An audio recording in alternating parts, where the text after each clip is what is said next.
Hello, and welcome to Transistor 3.3. I am Non-Euclidean Cat. And I'm New Vegas. And before we get into all of the action, there's a small announcement. You may have noticed there is an uncut version of this video. That is because there are going to be some significant dialogue changes. And in case those kinds of things interest you, you should check that out. But if you don't mind hearing our idiot honking over the nice video game, please feel free to stay where you are.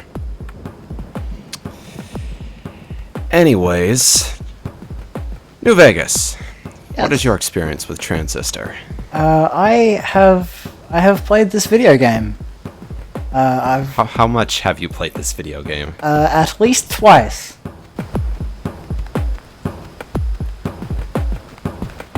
There's the alley.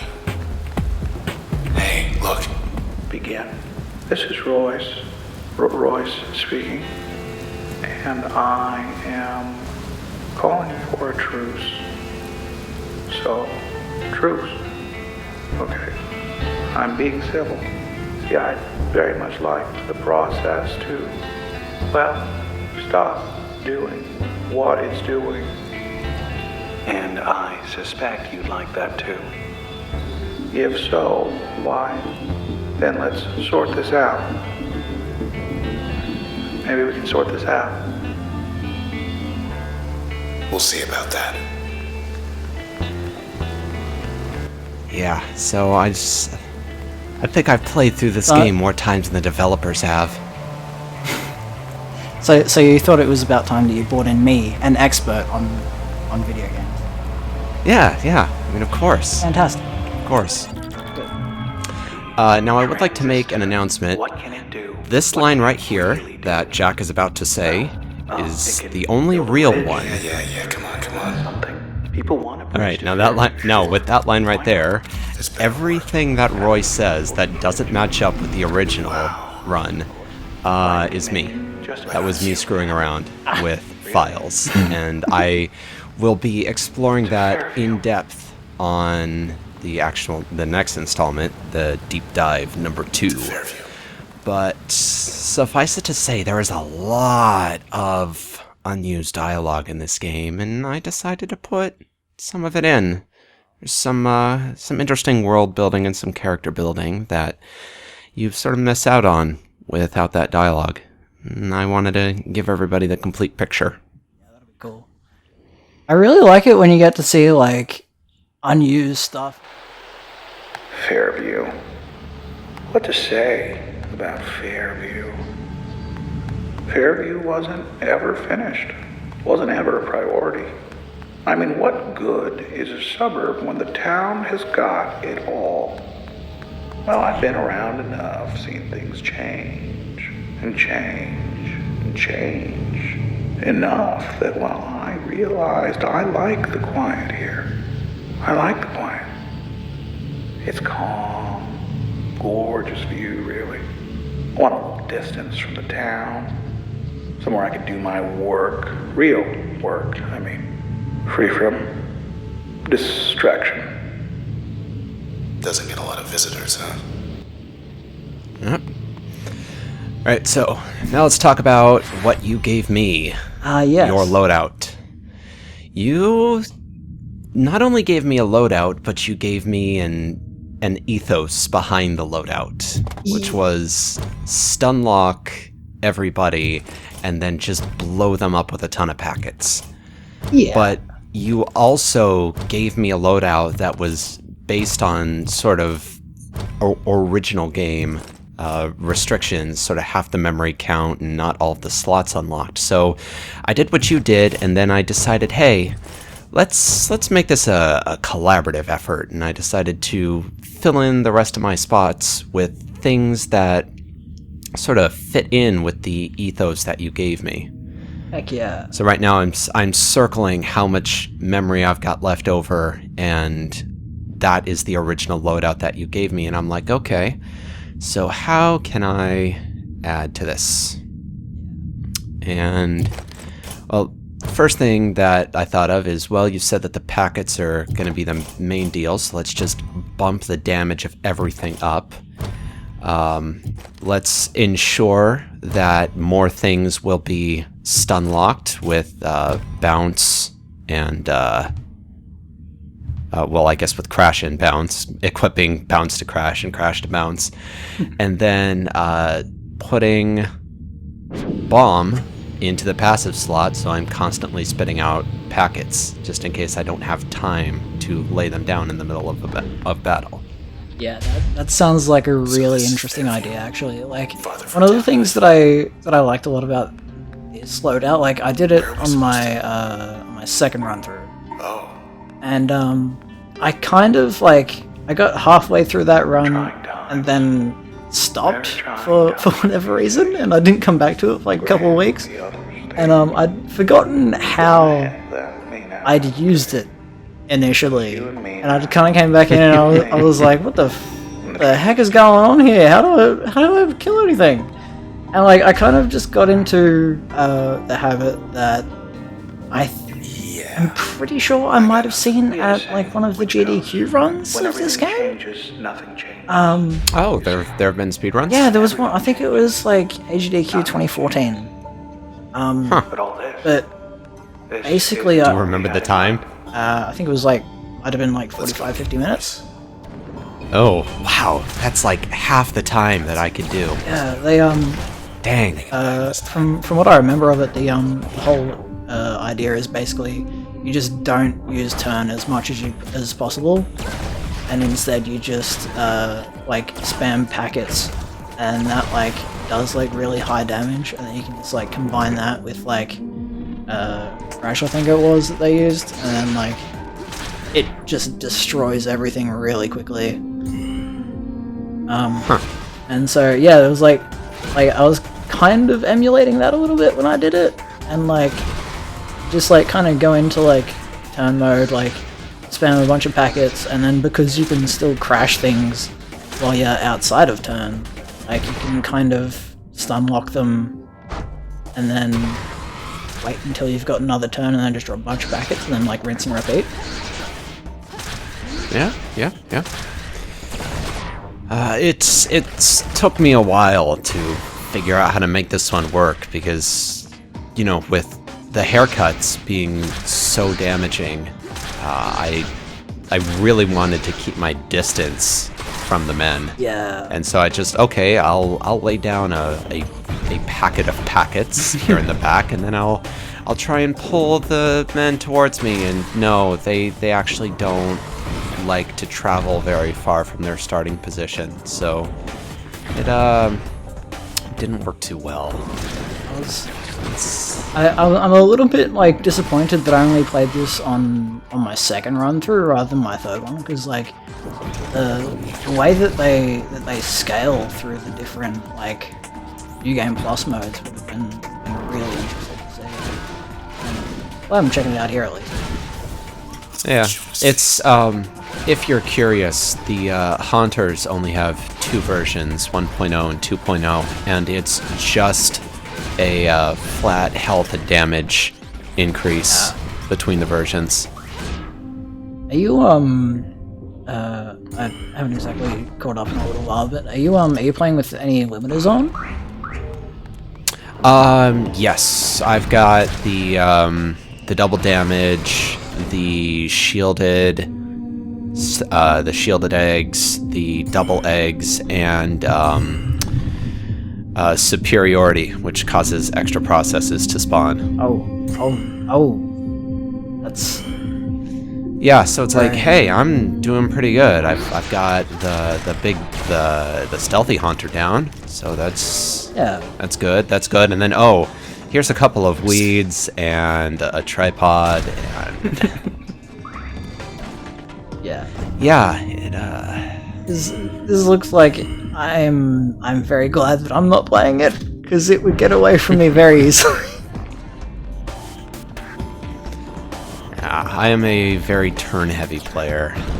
At least once I get to this stage of the game. In the earlier stages of the game, not so much, but It's like one of the things I really like about packets is that like they kind of have a decent amount of range on them. It's like if you kind of work them out well enough, you can like place a couple down and then like knock some into the other ones, and just kind of make this huge chain reaction that is really fun to watch. That's kind of sort of what I'm going for right now. I'm taking advantage of the fact that Slam will sort of knock the packets away from the attack a little bit in order to get a little bit extra range and hit the guys who are hiding in the corner without having to approach them. It's a wise way to do it, I reckon. Got everything nailed down pretty good. I'm interested in how this feels when you're playing it on a mouse, actually, because I've only ever like played it on controller. Huh. And it's like it kind of feels very different as like it's like a bit of a regular kind of like action RPG instead of like a turn-based one. Because like you've got like all the abilities like mapped to the face buttons, and so it's kind of just like you're doing regular attacks rather than like having to select them individually. Yeah, so I guess if you don't have, do you have a cursor during turn setup? No, you like just kind of like move around regularly, and then you like activate your attacks with the face buttons. Huh.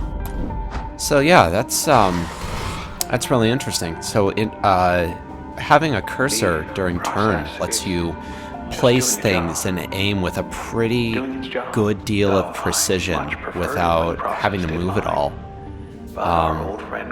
But during live combat, the selection or selecting different functions is it's a lot different than I guess it would be just.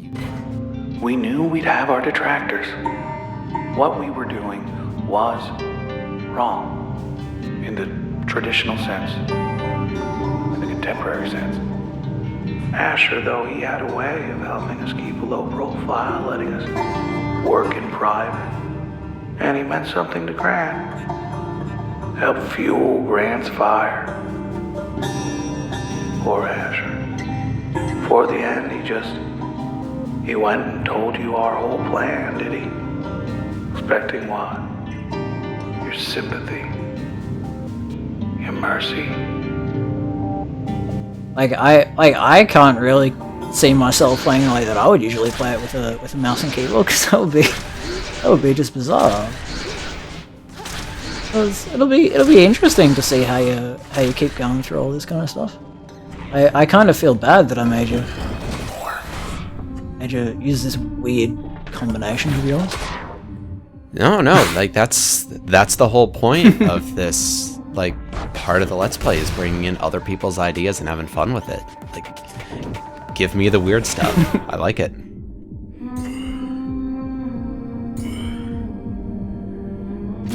So we're in the midst of another round of combat, and it's a bit of a second verse, same as the first.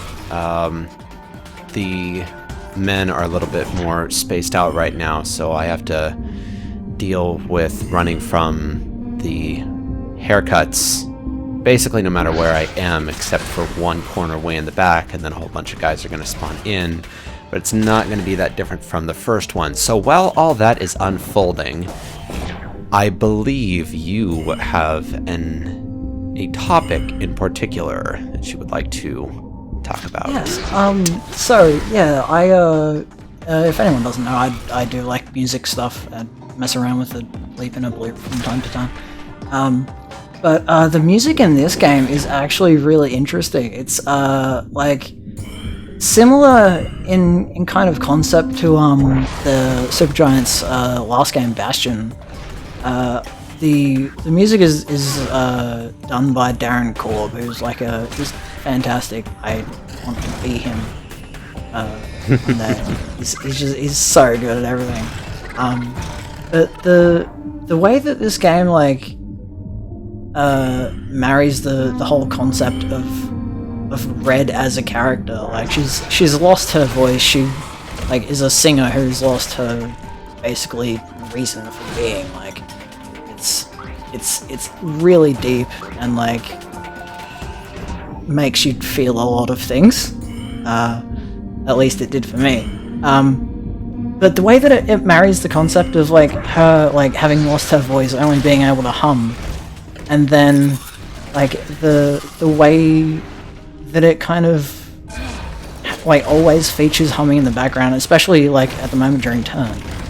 It always kind of like drops everything else away and just kind of makes like her voice, like the echo of her voice, like the primary focus. And I especially love it during turn because it's like she's focusing like as hard as you can on anything.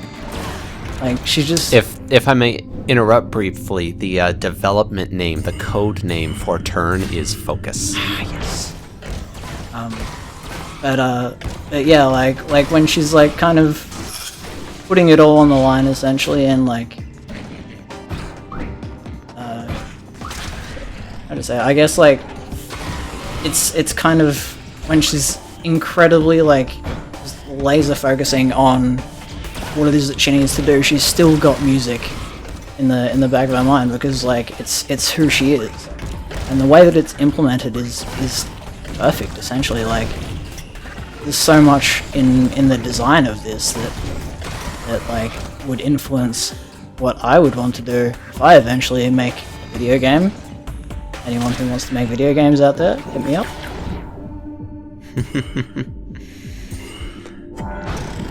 Please look in the description for New Vegas' SoundCloud account.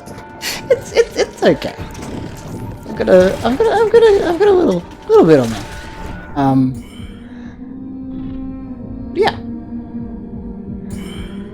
Yeah.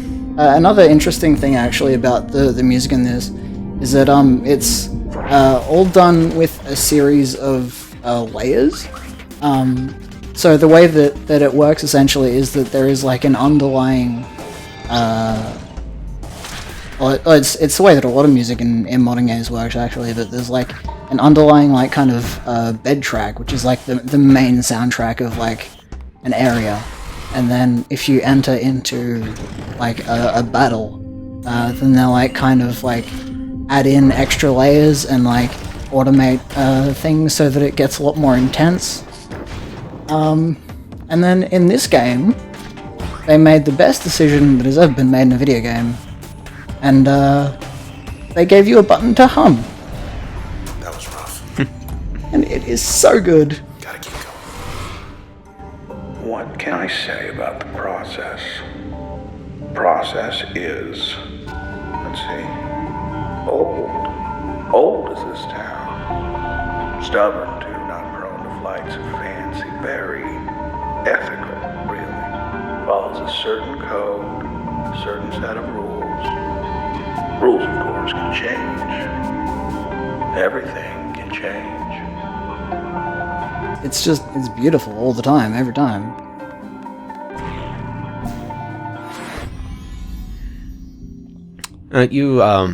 You mentioned that this is very similar. The music is very similar to Bastion's soundtrack, and I mean, I own both soundtracks standalone, and I've listened to them quite a lot. They're both very good, and in terms of similarity, I did notice that there are some. I don't. My music vocabulary is a little bit lacking, but there are some recurring. I guess ideas, pieces that persist between the two. It's like certain kinds of sounds. There's this like ka-cha ka-cha sound that shows up in certain pieces. I think I'm not entirely sure, but I think that Darren Korb is Let's fly. is like primarily a guitarist. Because there is a video on YouTube actually, that is a duet between him and the lady who did vocals for the first one, whose name escapes me. But they're singing the Setting Sail Coming Home thing live, and he's playing the guitar and singing there, and it's beautiful, fantastic. Definitely go watch it if you're into Bastion. I feel like the way that he would probably compose this music is that like he would just kind of like sit down, like just bash out like a vague progression for it on like the guitar, and then kind of just like plot that over into the setting that he needs. Which I think, especially in this game, he did a fantastic job, because it's got a really kind of like sci-fi, like future-y kind of aesthetic to it, and he manages to like hit that mark perfectly while also like maintaining his own kind of style, which is incredibly hard to do, and he did it spectacularly well in this. I absolutely love it. Yeah, a bit of a weird techno kind of thing. Yeah, it's like it's cyberpunky, but like not. I don't really know how to describe it. I just love it, and I want to do it. Want to have it. So this is kind of a bit of a personal preference here thing, but which do you prefer between his two works? Oh gosh. Oh, you can't say that to me. You can't do this. I feel like a lot of there are a lot of individuals like songs in Bastion that I like, but I think as a whole this probably hits the mark a little bit better for me. It's kind of in terms of like the aesthetic, just because I'm a little bit more of like a future guy than a weird country guy. Not to say there's anything wrong with that. Ever since I started listening to this, I've kind of felt that I don't exactly want to say suffers, but I can't quite come up with a better word. I feel like the soundtrack for Transistor sort of suffers from being so much larger than Bastion's. Yeah, there's definitely. I mean, I think the decision to make like Red a singer definitely influenced a lot of the production. Whether or not it's a good thing is kind of up for debate. I very much like the idea, and I feel like it's something that they like. They're clearly a very music focused like dev team, and they put a lot of care and effort into it, and it really shows. And I think they might have just kind of wanted to do something a little bit more with it, because in Bastion the music is important, and it does a lot like thematically, which is all really good, but they kind of wanted to like show off a little bit more, I feel like, and like especially in implementing the humming mechanic, like it's not relevant at all to the gameplay, but it just kind of like fleshes out the character a whole lot more than like you could otherwise, and it does a lot. I really like it. I'm very upset that I don't have the version of the album with the vocal tracks. This is actually like fully fleshed out vocal lines for like all of the songs, I think, or at least some of them. There's hummed versions for a lot of the major songs. Yeah. I don't know about fully vocalized though. I can't remember. I was looking into it a long while ago, and I think there might just be some of them. But I'm very upset that I don't have that one. I'll probably try and obtain it one day on the internet, as I'm known to do from time to time. We're not friends on Steam, are we? I don't think so. It should be. I need to... We'll remedy that Yes. after this. Of course. So, let's take a break from music chat, briefly. Talk about the video game, as it is unfolding before us. That's right. That's why we... This is the second fight in a row where I have managed to lose bomb, at least in the main slot. Can't lose the passives, which is good because it ensures that I still have access to some packets. But it does become a whole nother ball game when your main source of damage disappears from you. If Royce can hold him off, so can That would... And then, unfortunately, with the way the game prioritizes overloading things, it's always going to be the first one I lose. But, next. Yeah, that was always kind of a little bit of an issue when it was like my first playthrough. I kept on switching things up and then being like, oh, I keep on losing my best damage. Whatever Royce sees. Well, that's the go. I don't. Whenever people make a change, whether Yeah, I feel like anywhere in between, this particular loadout maybe hits its stride in like in New Game Plus 1 behind the scenes, because like well, I say whoever does the real work enemies ought to get aren't the credit. too powerful and like they don't I hit found a you way to put the that process hard. center stage, and so like it's a good enough if you combination will. A way to keep the process what that's working worth, in but like concert. once you kind of start progressing a lot further and everything just like beefs up a whole lot more, it's maybe not as optimal. Bet this leads so far as I'm aware, somewhere. there other than isn't here. like new game double plus or anything. Transistor. I have no idea Like what's it doesn't inside. track how many recursions you've done beyond one. Oh really? My theory. I Yeah. thought there was like a... I mean, at least All they are. it the process has like set stats. You know, Lauber version 3.0 has set number of HP, does set amount of damage, and all that.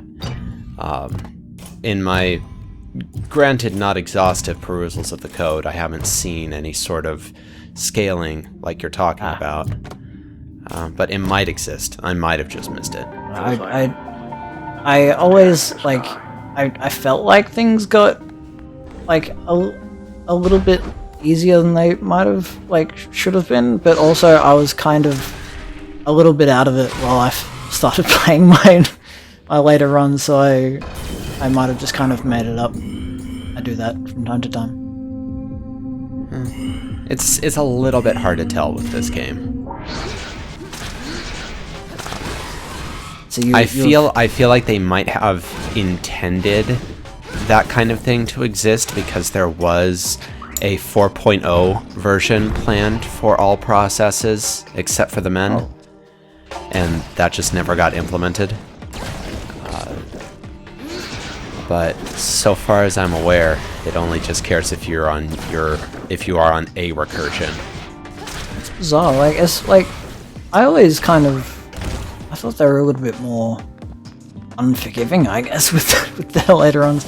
Might just be because when I was playing Bastion, I was really terrible at it, Been through worse. and like once I started putting anything on, like it just kind of ruined me.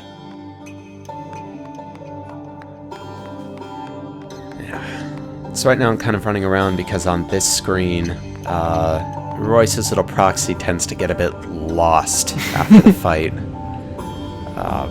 Yeah, And then with enough running around, he shows back up. I always had trouble around this area for some reason. Very persuasive. I got very confused when there were multiple paths. I was like, where am I going? Supported my endeavors. Camerata, it was his idea. I was all for it. All People might recognize this particular bit of dialogue as the thing that he says on the next screen. That's not quite the case. This is me playing with the game.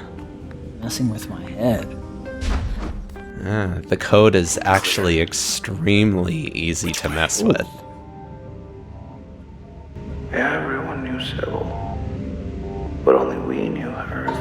Camerata's eyes and ears. And for her part, she knew where to find everyone we needed. But when it came to you, she said you'd be alone. Well, after that, we all split up, and Sybil, she said she'd track you down herself. I'm not gonna lie, I kind of feel like after we finish up here, I might have to try and do that. That sounds kind of great. I do feel like they had a missed opportunity to just have a bunch of the bounce pads just kind of everywhere. Because those were great. You didn't get enough of them in the first time? No, they were a good time. Yeah. I love jumping around the city. Found it on a lark. Right around here, Weird cubes. Although geography was Floating cubes. a small factor, there was also the map. Yeah, I really like sort of the aesthetic that they've got going on here in Fairbank. Yeah, like you can. Fairview. Why did I say? Because it's Cloudbank. Fairview. Because you've got sort of the hyper geometric stuff that the process likes to implement. And then there's still the bits and pieces of the city that they haven't quite managed to get rid of yet. Yeah, it's like the stained glass windows. yeah. Oh, and okay, we're both gonna shut up here because this is an important line of dialogue that explains certain things. The transistor, it has some rather strange qualities, peculiarities. For example, if you use it to, say, take somebody's life, it'll take you away. Wherever you are, it'll take you away. Yeah, so that's why the start of the game unfolds like it does. Oh. Is the transistor kills Jack, and then I guess Red goes and tries and puts her hand on it, and then the teleport function activates and it sends them across town. And that's also why they are able to escape the country at the end of the game, is because you kill Royce and then the teleporter function activates. This is something. I don't know why, but I've always kind of felt like this game would kind of benefit from a comic. Like it has a really like well-defined style, and I'd like to see more of it. So they should make a comic and just dedicate it to me, I think. There you are. No, that would be kind of cool, especially to maybe see a little bit more of the people who are inducted into the Camerata. And I mean, it's like they're a really kind of interesting bunch. Like I always kind of like, with the exception of like the regular crappy boys, like I always thought it was kind of like a lot better of a villain design than a lot of villains, because like he's not just like, oh, I want to destroy the world because it's bad and I want to end it. Like he actually has a legitimate reason that's like understandable. It's kind of like, yeah, I feel where you come from.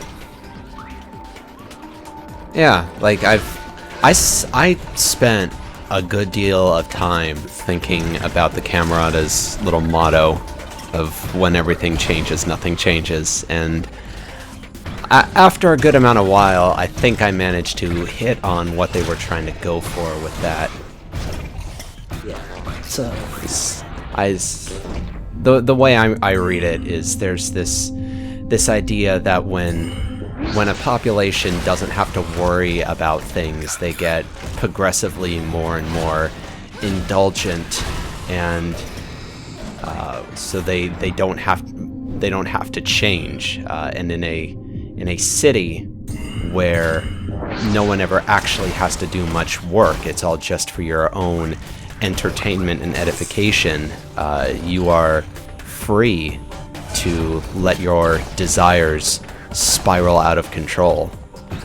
makes a lot of sense, actually. And that's what the Camerata was afraid of, was that if nothing ever had to change, then things would basically collapse in on themselves. I can especially see that in in a city like this, because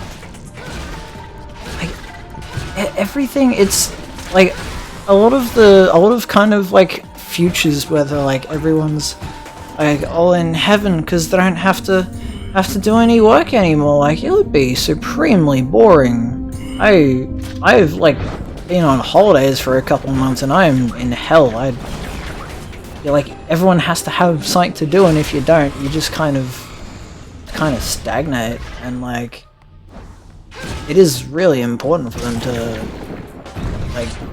have jobs, I guess. You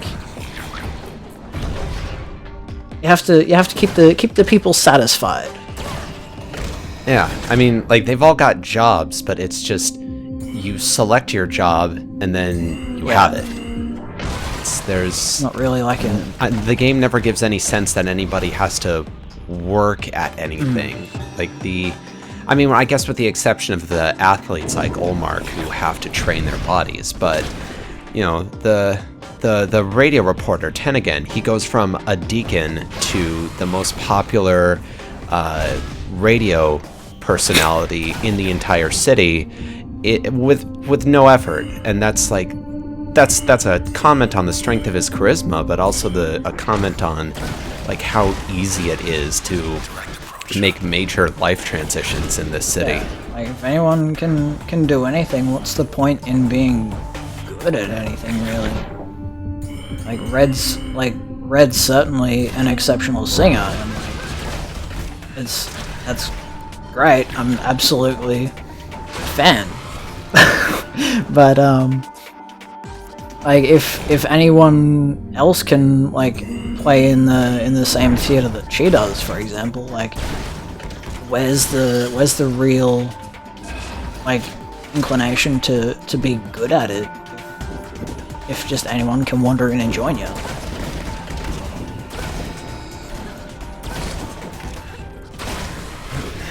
And so I guess they tried to fix that by putting the power to change in the hands of a few individuals rather than in the entire population. And so that way, I don't know, maybe it had to become more meritocratic. And it's a little hard to say what exactly their end game was. I kind of feel like it was probably just Royce that was in charge of everything, and everyone else was just kind of yeah, that sounds like a good idea. No, Grant was in charge. Royce was the brains, but Grant had the plan. I am a little out of touch with with most of the story of this game, unfortunately. But yeah, he reminds me of, I don't know, someone who would implement his own goals, I guess. Well, all the Camerata had their own reasons for doing what they did. There's a common goal, but with different reasons for reaching it. Now this here is all just cosmetic. I think I was doing this just to pad for time so we could have more time to talk. Because there's only one fight after this, and it's gonna be a completely different loadout. Oh, that's good. So, given that we are here at the very end, we are not gonna go see Royce in this episode because there's been more changes there than anywhere else, and I want to give that all of the limelight. So here is where we are going to sign out. Thank you all for watching. Thank you, New Vegas, for joining me and providing some probably the most insightful commentary this series has had thus far. Thank you for having me. I'm glad I was able to just kind of waffle on about garbage and music stuff. It's what I live for. I think most of the garbage was coming out of me there. Oh, alright. We will see you all next time. Catch you later.